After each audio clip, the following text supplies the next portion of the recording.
Hello and welcome to Explaterate.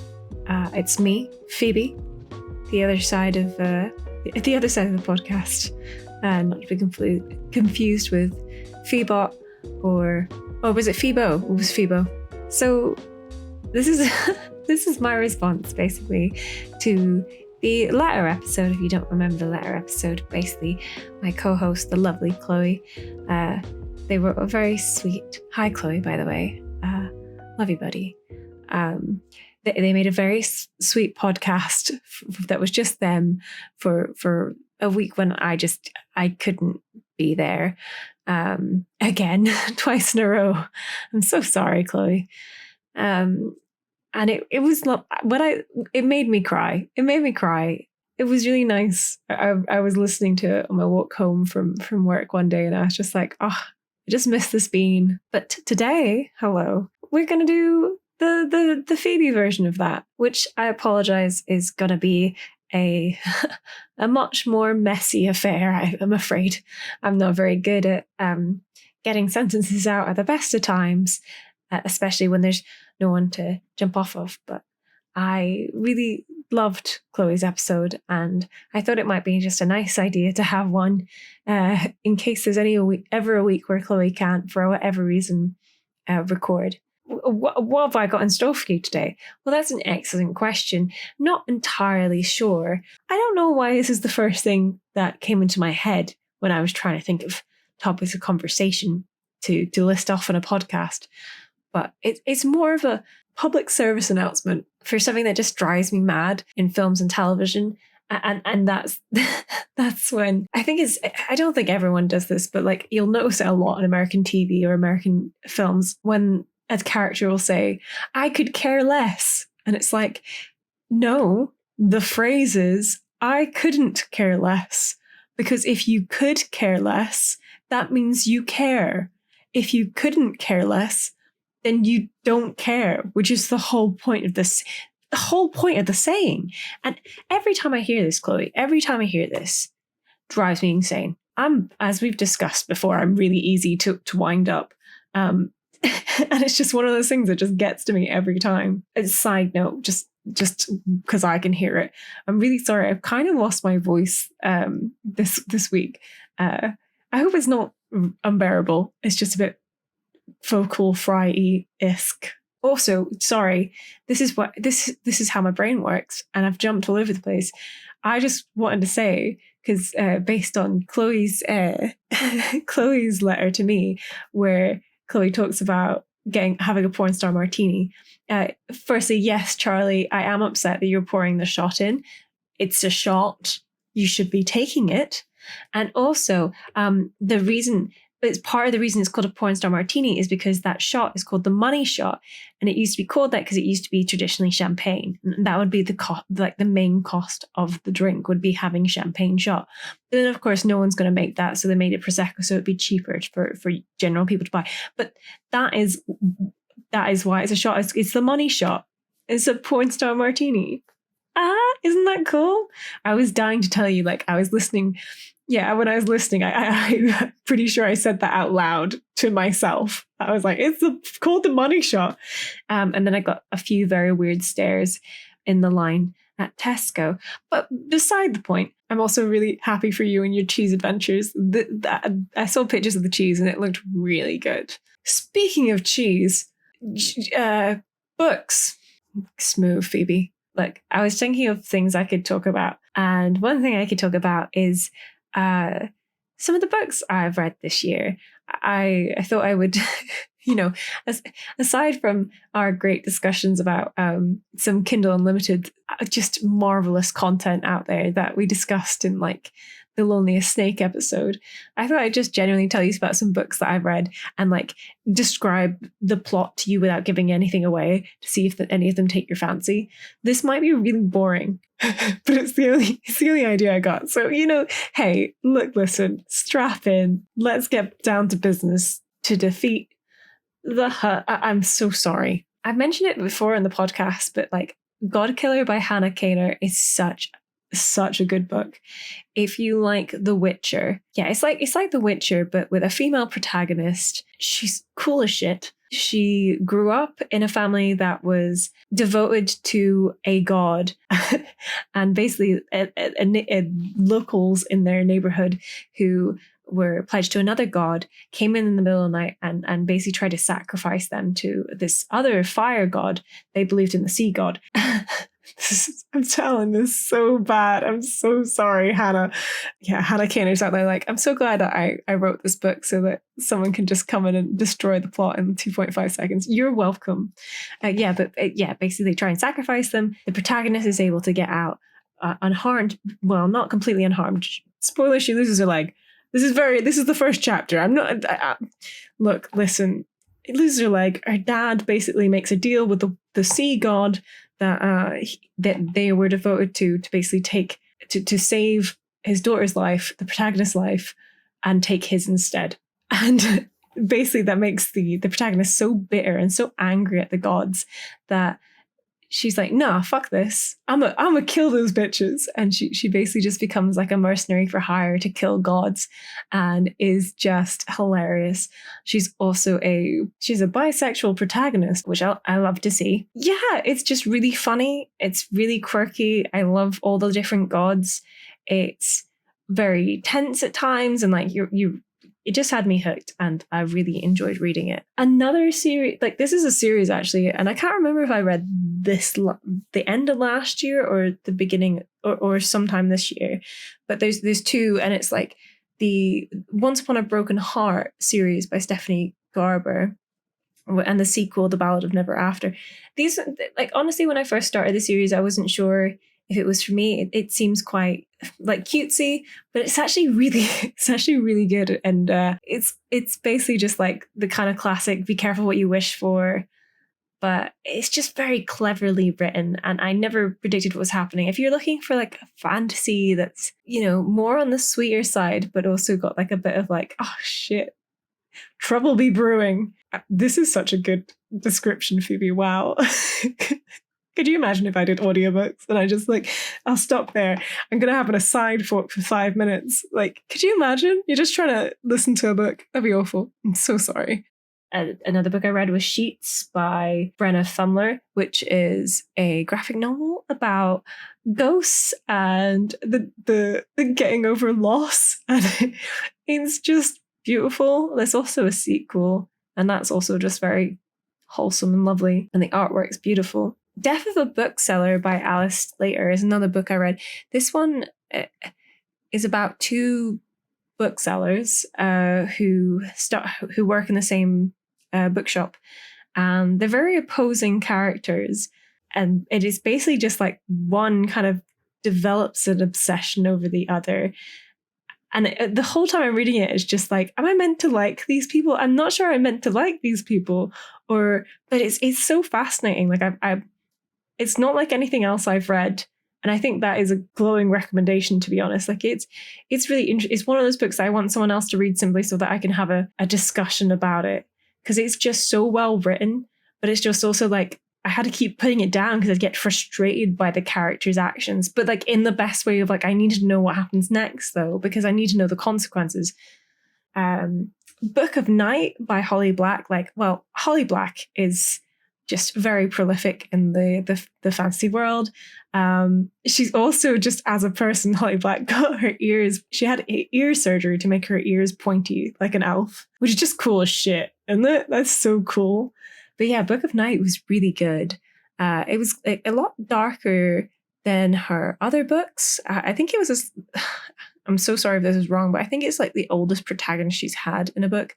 Like the protagonist isn't old, but like it's older. The other books I've read of Holly Black is quite a young protagonist, like teens, whereas I think this one is like in mid to late 20s. It's been a while since I read it. I read it at the start of the year, but it was really good, and I'm very excited for the sequel. Again, just great world building in it and understanding of, fantasy lore, etc. If you can't tell, I really like fantasy books, guys. I have a type. Like, I like sci-fi films, but I don't read sci-fi. Here's another fantasy book I read. I read Bearthorn by Kat Dunn. Bearthorn was really sweet. It's basically the daughter of a duke? Question mark, question mark. So, some kind of patriarchy figure. And as soon as her mother dies, basically the father loses interest and like has a new family, and she's just kind of on the sides and she doesn't know her purpose. And she's kind of like feels like she doesn't want to get married. She wants to try and help her dad. Her dad doesn't want her to help. It's kind of, she's like, sad. But part of this town that they live in, there's every 50 years, a witch comes from a castle up the way and it's like, yoink, I'm going to steal a young man from your village and take him away with me to help me. And this year, the lassie's the daughter of the duke's like, take me instead. You know what? There's not much happening here. Like, this shit sucks. Like, get me out of here. I'm not a celebrity. Get me out of here. And then basically, there's like a slow burn romance that blossoms between the witch and this protagonist. And it's a sweet little book. It's if you're going to read any of the ones that I've said, it's probably not the one I would choose, but it is very sweet and it's gay. So bonus points. Legends and Lattes. Oh my God, Legends and Lattes by Travis Baldry. If you like D&D, if you like the idea of, here's the premise. It's an orc, and after she defeats after she completes a quest, basically with her group, she's basically like, you know what? I want to settle down. I'm going to settle down in a nearby city and I'm going to open up a coffee shop, even though no one around here has ever heard of coffee. And she has no business experience. And it's just hilarious. It's really fun seeing the transition. And it has a little bit of romance in there. And it is also gay, which we love. And it's just very wholesome. It is the book equivalent of like a mug of tea and in front of the fire with like lo-fi jazz playing or bardcore equivalent. Next on my list is Ninth House by Leigh Bardugo. I'm so sorry if I said that wrong, but Ninth House was so good. It was so, so good. I know the sequel's out. I just haven't read it yet. I want to, but I want to buy I read this, a lot of these books I read on Kindle. And this is one of the ones I really want to have, like the actual physical copy, and I want to have the physical copy of the sequel. But Ninth House was really good. I'm trying to think of the plot because it's been a while since I read it. This girl has the power well, it's not power, but she can see dead people. She sees dead people, folks. It's like an M. Night Shyamalan thing, but not M. Night Shyamalan. Yeah, so she sees dead people, and she gets, while she's in the hospital having, I think she almost overdoses. She's in the hospital and they're basically like, yo, we're gonna take you away from your life and put you in a really fancy school where you definitely don't belong, but we need you because you can see ghosts, and then you're gonna be part of this weird society and get into some shitty situations. And it's just, I'm not describing it well, but yeah, it was a very well written. Leigh Bardugo, I think, also does a lot of other books. I tried another one of their books and I didn't get into it. I remember. Maybe it's just I didn't give it enough of a chance. I know that quite a few of their books have been turned into Netflix series. So, yeah. I'm going to, last but not least, like my favorite book that I read this year. So I read Spring by Ali Smith. Like, Ali Smith is my favorite author. I love everything she's written. I love it. My favorite book is Hotel World by Ali Smith. Yeah, I think after reading that, they're the type of books that you can't really binge because they just, like, after you've set it down, you're like, oh, it's like the best way I can describe it. If you've ever had glasses and it's been a while since you got your prescription checked and you finally do, and it's just like there's a big change and you get those new glasses and then you look at leaves and you're looking at those leaves and they're suddenly in 4K and you can see all the tiny details and you're just mesmerized looking around you and the world looks slightly different and just that's what it's like reading an Ali Smith book. So yeah, spring is part of the seasons quartet. I've read autumn, winter, and spring, and I'm currently about to start summer, which is the last. Although there is a companion piece that follows it up, but spring was just it's so harrowing. It's not fantasy. Unlike the rest, this is like it's fiction, but it's very much like slice of life, but not quite. It's like slice of life in different perspectives. And this one was really all about the current state of the UK. Yeah, it's painful. It's very hard hitting and important. It is an important book, which really talks about, just all the shit that's happening with the government. That sounds so boring, but it's not. It's real people and those real lives. And yeah, I'm not doing it justice, but one of the perspectives that you hear from is like the point of view of a custody officer who works at an immigration center, an immigration removal center in the UK, and how they end up meeting a troubled TV director who's like very old and whose best friend and colleague has recently passed, and he's just trying to deal with how much the world's changed. A schoolgirl who just makes them both see differently, and it's just Ali Smith just writes people so well. I just really want people to read it. It was so good. It was so good. Thank you for listening to me gush about books. I promise that was the last one. I've read a lot more, but these are the ones that I thought I would talk about. What else have I got to talk about? So I don't know if I've touched upon this on the podcast, but basically my parents are selling our childhood home. My childhood home and my brother's John's. It's a house that we moved into when I was about 10. And I remember when we first moved into it, I was like so mad that we were moving, like in that childhood sense of like, how dare the world do this to me? When in reality, we only moved 30 minutes drive away from where I came from originally. It really was not a big move. And it was a lovely house. But yeah, it's good for my parents. Like it makes sense for them to move. I didn't think it would hit me as hard as it has.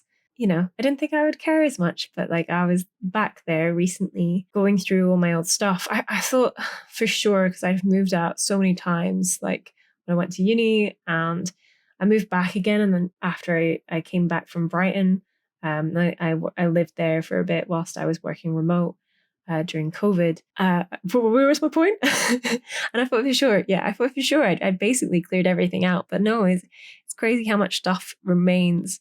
And a lot of the stuff that I had kept there was like memory stuff, like stuff that I just couldn't really bring myself to throw away, but had no real need for. It was quite, it was something. I'll tell you about a few things, shall I? So like one thing that I've now have in my flat is a typewriter. See, when I was 16, I bid for a typewriter on eBay. I can remember precisely that it cost me £10 was my winning bid, and it was £10.22 for postage. And I was so happy I'd won one. I was so happy I'd like, when it's your first time on eBay and the bidding thing is just the most exciting thing, and you're waiting for it to like count down to the clock, and it's just, there's something exhilarating about that. Probably like gambling. Don't gamble, kids. But yeah, so I bought this typewriter. The reason I bought it is because I had read The Perks of Being a Wallflower, which remains one of my favorite books by Stephen Chbosky. Stephen Chbosky. Well, I've really done a great job at that. But The Perks of Being a Wallflower, and I'm sure if you haven't read it, maybe you've seen the film. But it's written by the person who did the screenplay, so like the film's a pretty great representation of the book. The only thing that the film's missing really is the poem, which is I think it's called The Dash, but it's a beautiful poem. It's one of my favorite poems. And I read that and I was just like, I really wanted a typewriter. Like it just when something at 16 just like you just want to redefine yourself and define yourself by it. And I was just like, oh my goodness, I relate to this. Like, I think my dad's favorite book is Catcher in the Rye, and and to be fair to him, he was honest. He was like, it's one of the only books I've read, and I read it for English class, which love that for him. And I read it, and I was like, I do not relate to this character at all. And I always say that The Perks of Being a Wallflower is basically a newer generation's version of Catcher in the Rye. Like, if Catcher in the Rye doesn't do it for you, try reading The Perks of Being a Wallflower. It's so good. It's so good.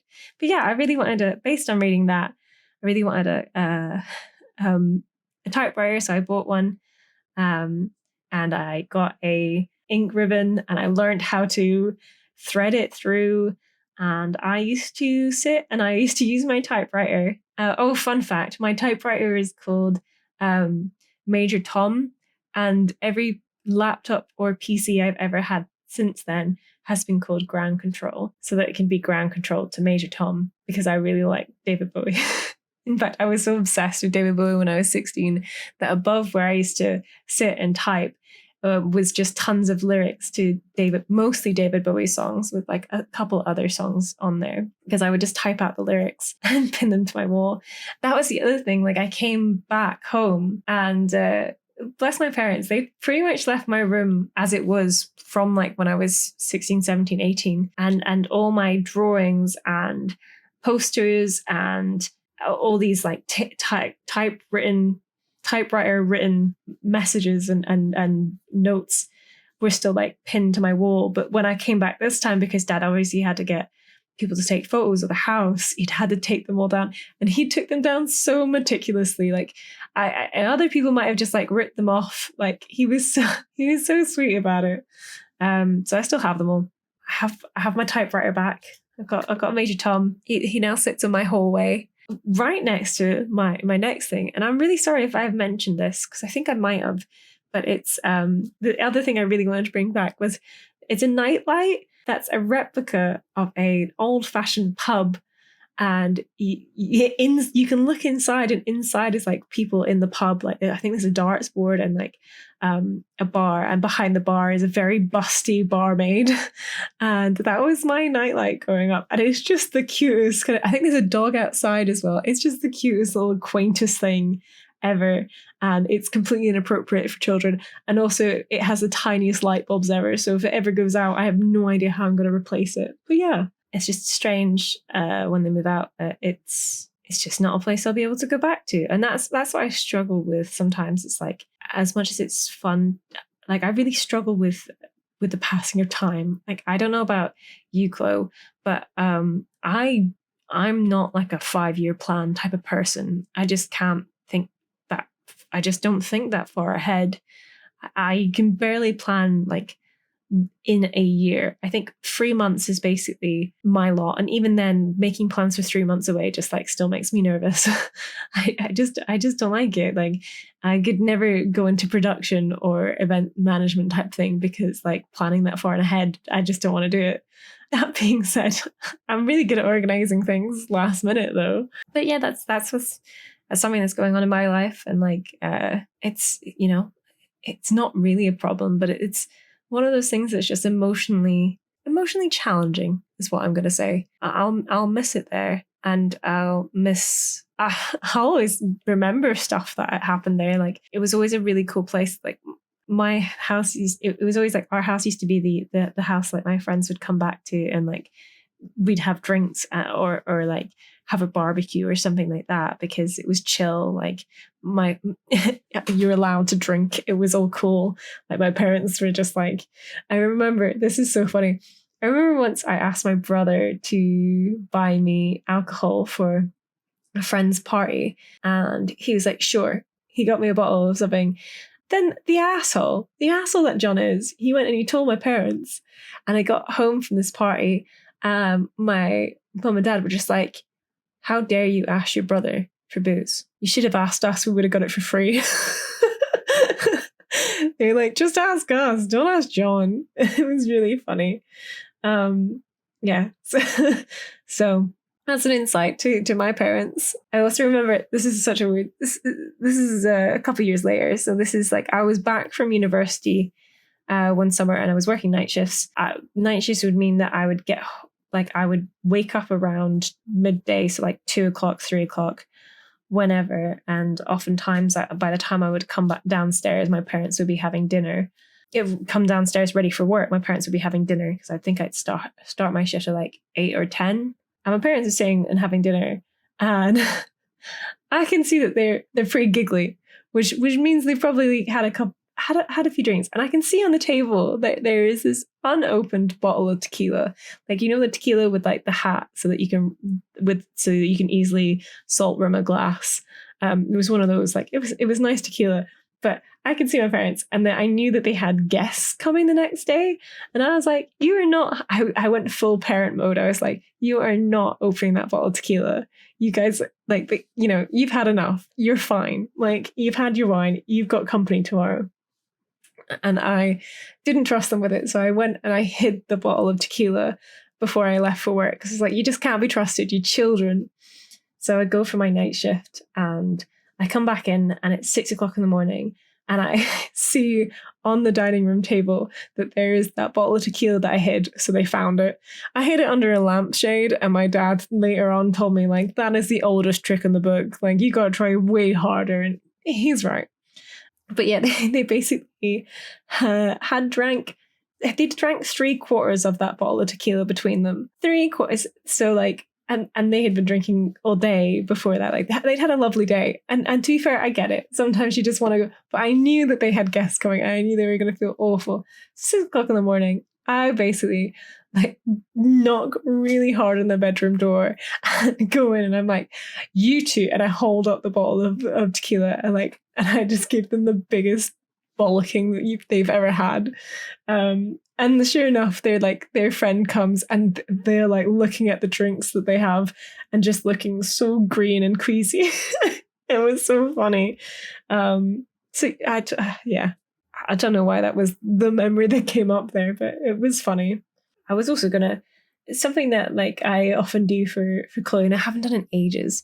But me, I like to do tarot readings, so I usually do like a 3-card spread, and I always see it as like it's a past, present, future spread, and I always do it for a week. So you have like the week past, the week current, and the week coming.